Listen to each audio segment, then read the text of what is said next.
Students, very good morning all. I hope कि आप सारे लोग एंजॉय कर रहे होंगे स्टडी को। आइए शुरू कर देते हैं आज की क्लास। फिजिक्स स्टार्ट करेंगे। बेटा कांटेक्ट और नॉन कांटेक्ट फोर्स हमारा चल रहा था लेशन में। कौन सा? कांटेक्ट एंड नॉन कांटेक्ट, ये चल रहा था। हमने बहुत कुछ कर लिया है बेटा इसमें। कांटेक्ट और नॉन कांटेक्ट फोर्स में बहुत सारी चीजें हो गई हैं। अगली हेडिंग डालेंगे बेटा टेंशन। क्या डालेंगे हेडिंग? नेक्स्ट हेडिंग जो डालेंगे बेटा वो डालेंगे टेंशन।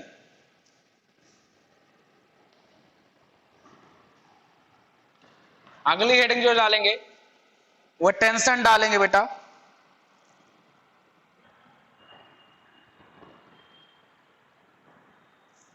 ठीक है, टेंशन डालेंगे। क्या होता है टेंशन? जिंदगी में टेंशन तो बहुत सारी होती है, लाइफ के में टेंशन, और फिजिक्स की लैंग्वेज में इस टेंशन का मतलब कुछ दूसरा है। फिजिक्स की लैंग्वेज में स्टूडेंट्स इस टेंशन का मतलब कुछ दूसरा है। आइए शुरू करते हैं और जानते हैं कि टेंशन का क्या मतलब है। स्टूडेंट्स लिखेंगे when any weight suspended suspended का मतलब होता है बेटा लटकाना। अगर कोई वेट लटकाया जाए, लटकाना होता है। ठीक है, when any weight suspended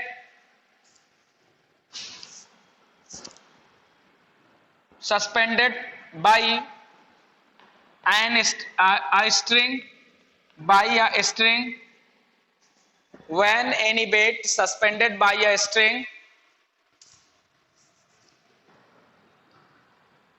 a force acts upward,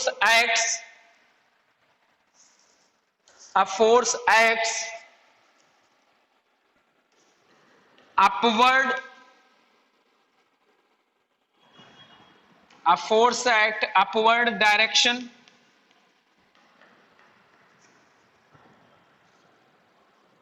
of the weight suspended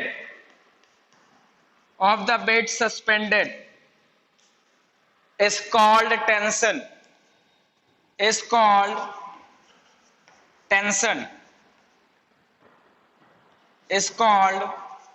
बेटा समझाएंगे क्या होता है, पहले आप इसको लिख लो। When any weight suspended by an string, a force acts upward direction of the weight suspended। जो वेट सस्पेंडेड है उसके अपवर्ड डायरेक्शन में एक बेटा फोर्स लगता है जिसे टेंशन कहते हैं। जिसे क्या कहा जाता है बेटा? एक टेंशन कहते हैं। आइए देख लेते हैं, यहां पे एक फिगर बना लीजिएगा आप। मान लेते हैं कोई सस्पेंशन पॉइंट है बेटा, यहां से एक स्ट्रिंग में एक गोले को लटकाया जाता है। यहां से एक स्ट्रिंग में बेटा क्या लटकाया जाता है? एक गोले को लटकाया जाता है। मान लेते हैं इसका मास m है। इसका मास बेटा क्या है? m है। तो ग्रेविटी की वजह से बेटा एक फोर्स लगता है नीचे की तरफ। नीचे की तरफ जो फोर्स लगेगा बेटा वो mg होगा। डाउनवर्ड फोर्स जो लगेगा बेटा वो क्या हो जाएगा? डाउनवर्ड जो फोर्स होगा वो F इज इक्वल टू होगा बेटा mg डाउनवर्ड। ये नीचे लगेगा तो ये जो रस्सी जो हमारी स्ट्रिंग है, क्या है बेटा? ये स्ट्रिंग है। ये क्या है? स्ट्रिंग है। इस पे ऊपर की तरफ अपवर्ड डायरेक्शन में एक फोर्स लगेगा। अपवर्ड डायरेक्शन में जो फोर्स लगेगा बेटा, अपवर्ड डायरेक्शन में, इसी को कहा जाता है टेंशन। क्या कहा जाता है? टेंशन। ब्रैकेट में T से डिनोट करते हैं। नीचे की तरफ mg लगेगा, उसी की अपोज में ऊपर की तरफ जो फोर्स लगेगा स्टूडेंट, उसी को टेंशन कहा जाता है। टेंशन हमेशा सस्पेंडेड वेट के अपोजिट डायरेक्शन में लगता है। स्टूडेंट्स ये याद रखना है आपको कि जो टेंशन होता है T एक तरीके का फोर्स होता है जो सस्पेंडेड वेट के हमेशा अपोजिट डायरेक्शन में लगेगा। सस्पेंडेड जो वेट सस्पेंड किया गया है उसके अपोजिट डायरेक्शन में टेंशन लगता है, इस बात का ख्याल रखें आप। ग्रेविटी की वजह से एक वेट फीस होगा बेटा, एक फोर्स लगेगा, वो mg हो जाएगा, और इसी के विरोध में एक फोर्स इस स्ट्रिंग पे लगेगा उल्टी साइड में जिसे टेंशन कहा जाएगा। दैट विल कॉल्ड बेटा टेंशन। समझ में आएगा? हाँ, और ये जो mg होगा बेटा, इसी को वेट, ये जो mg होता है इसी को w कहते हैं, वेट। क्लियर हो रही है बात? क्लियर हो रहा है ना? वेट। और ये किसकी तरफ लगेगा? डाउनवर्ड अर्थ लगेगा, अर्थ की तरफ, नीचे की तरफ। तो ऊपर की तरफ जो वेट लगेगा बेटा, ऊपर की तरफ जो होगा वो टेंशन होगा। क्या होगा? वो टेंशन होगा।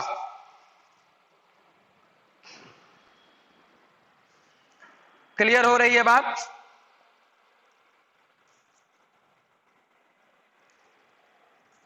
चलो ओके, आगे आ जाते हैं बेटा। अगली हेडिंग चेकआउट करेंगे, अगली हेडिंग देखेंगे। ये तो टेंशन था, आप याद रखिए, पूछा जा सकता है एग्जाम में। डिफाइन द टेंशन, इस पे न्यूमेरिकल्स भी बनेंगे स्टूडेंट, इस पे न्यूमेरिकल भी बनेंगे, याद रखना। इस पे क्या बनेंगे? न्यूमेरिकल बनेंगे। अगली हेडिंग डाल दीजिएगा बेटा, अगली हेडिंग डालिएगा, अगली हेडिंग डालेंगे।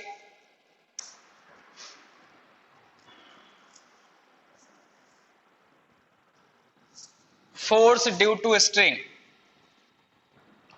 फोर्स ड्यू टू स्प्रिंग,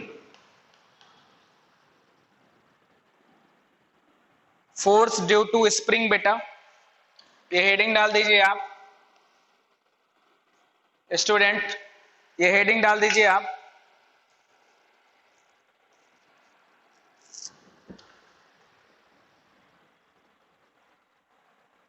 ये हेडिंग डाल दीजिए, force due to spring, spring की वजह से फोर्स। मान लेते हैं बेटा कोई दो कॉर्नर है और यहां पे एक स्प्रिंग है,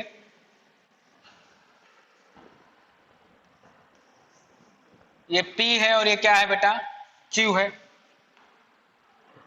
ये P है और Q है बेटा।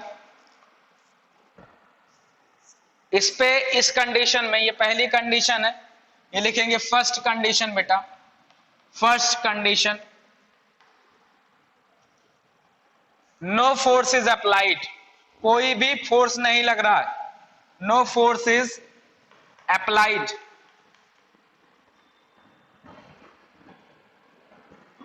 नॉर्मल कंडीशन है। सेकेंड कंडीशन,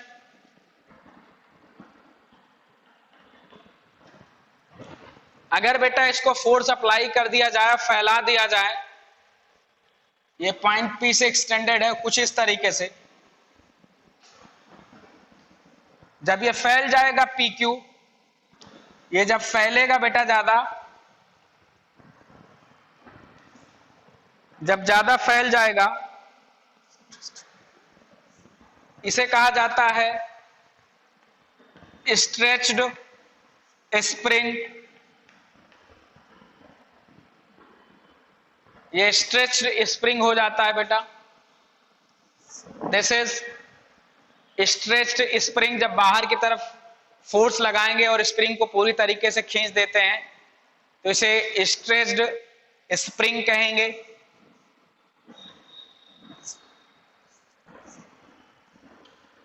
और एक तीसरी कंडीशन है, थर्ड कंडीशन है बेटा, जब इसी को थोड़ा सा क्या कर दिया जाए, P और Q है, इसमें जो स्प्रिंग आ जाए थोड़ा सा दबा दिया जाए। क्या कर दिया जाए? जैसे ही छोड़ा जाता है स्प्रिंग को बेटा, ये सिकुड़ जाता है, सिकुड़ जाता है तो ये कंप्रेस्ड हो जाता है। क्या हो जाता है? Compressed spring.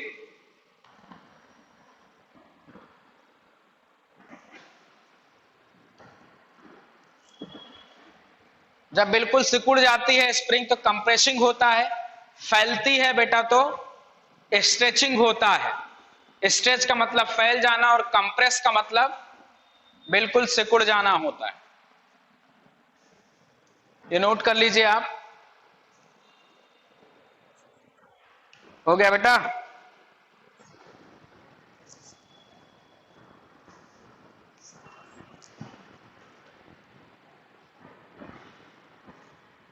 ठीक, चलो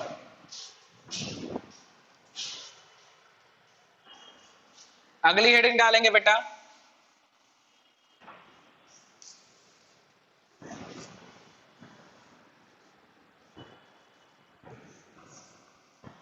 जो हमारा अगली हेडिंग होगा वो होगा normal reaction force.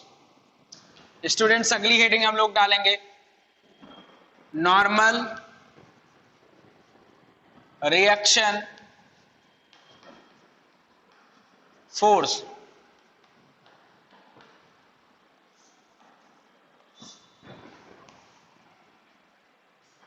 Normal reaction force.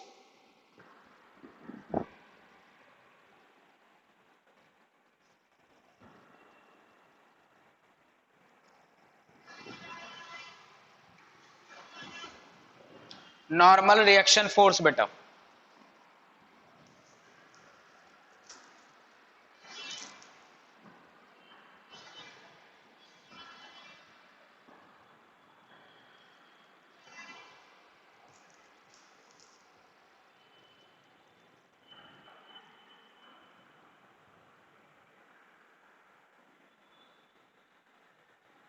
चलिए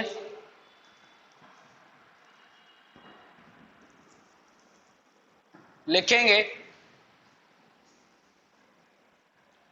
when a force is applied on a surface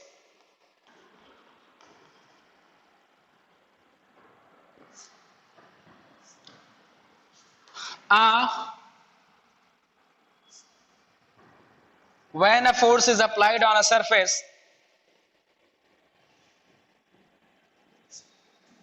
when a force is applied on a surface, a new force start acting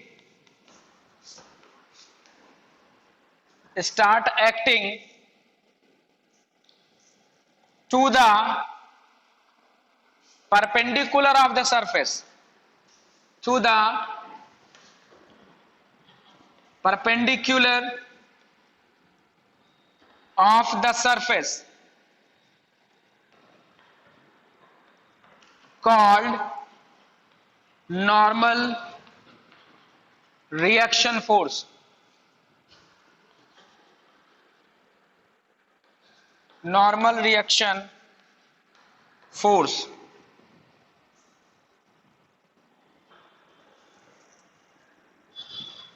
Called normal reaction force. When a force is applied on a surface, a new force start acting to the perpendicular of the surface called normal reaction. देखेंगे बेटा एक चीज ऐसे, मान लो ये कोई sloping surface है, यहां पे कोई ऑब्जेक्ट है, ये कोई ऑब्जेक्ट है बेटा, ठीक है। इसका वेट अगर यम है तो बेटा यहां पे का फोर्स नीचे की तरफ, वेट इसका जो भार होगा वो mg होगा। इसके परपेंडिकुलर, सरफेस के परपेंडिकुलर एक फोर्स ऊपर की तरफ लगेगा, दैट इज नॉर्मल फोर्स बेटा। सरफेस के परपेंडिकुलर, इसे नॉर्मल फोर्स कहते हैं।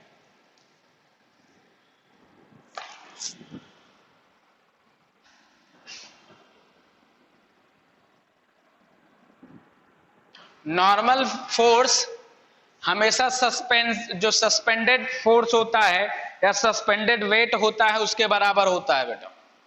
ये जो mg होता है, ये जो mg आप देख रहे हैं, ये वस्तु का भार भी है जिसे वेट कहते हैं, और बेटा ये एक तरीके का फोर्स भी है, फोर्स, क्योंकि F इज इक्वल टू होता है ma, एक ही जगह बेटा यहाँ पे ग्रेविटी g आ जाता है तो ये mg हो जाता है बेटा, बस ये force of gravity.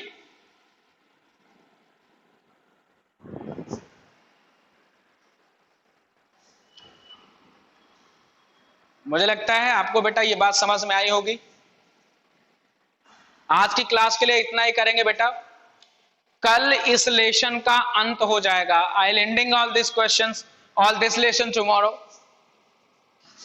I will stop this lesson tomorrow, finish this lesson tomorrow. Till then, enjoy your life and do the hard work. Still studying. Thank you very much, everyone.